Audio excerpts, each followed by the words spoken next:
Hey, Voyage Church family. Hope and pray you guys are doing well. I want to tell you a story about a moment that happened to me in college. When I was in college, was doing some evangelism, some work in a neighborhood, just inviting people to church and getting to meet people.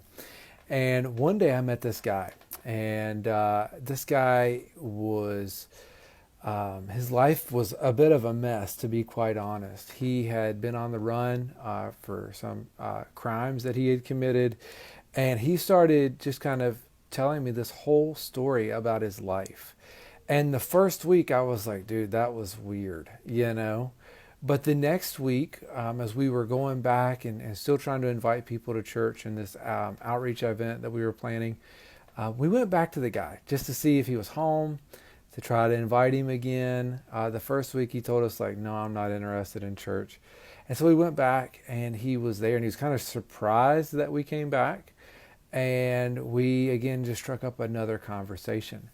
Well, to keep a long story short, this happened for another 6 to 8 weeks, where we just kept showing up every week. We would show up at the guy's house to where it was a regular basis, and he expected us to be there. And over that process of time, I got to know this gentleman and got to hear his life story and how things kind of went off the rails in his life.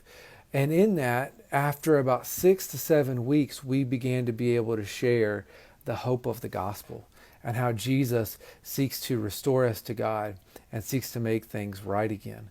Well, long story short, eventually over time, this guy gave his life to Christ, and then he went to make restoration for the things that he had done in his life. It's a really cool story.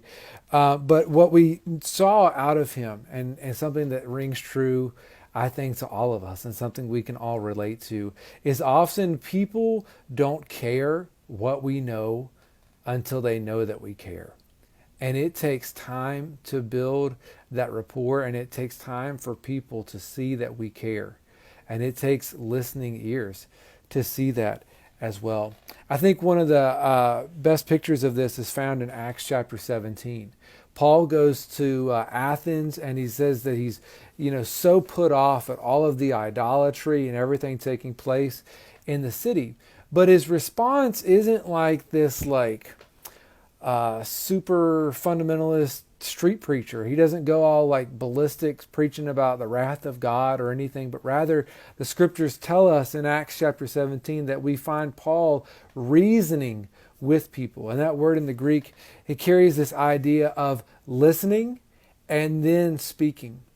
And so again, we're talking about the priority of listening and why it's so important as believers that we be good listeners, especially to a culture and a society that is speaking out. And the necessity is that ultimately the way we listen shows the way we care. And the way that we listen builds the rapport and that's needed to share the gospel with others. And that's what Paul does there in Acts 17. He listens, but then he shares how Jesus fulfills and brings hope into the situations.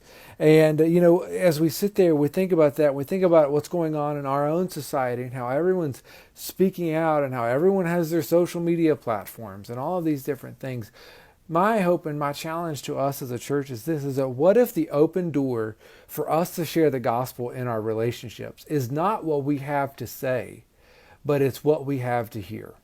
That we are hearers of people, because again, hearers of people demonstrates and reflects how well we can even hear God, and then we can share with them the hope of the gospel when we build that rapport, that we are listening to them, we're listening to where they're hurting and where they are looking for hope. We could bring, as believers, we can bring so much peace to hurting people by listening and then sharing the gospel, and rather than just trying to give people the gospel and not listen. The gospel is a relational thing. God is trying to bring people back into relationship with Him. And so as a result, we have to embrace relationships in order to bring the hope that we see the gospel bring.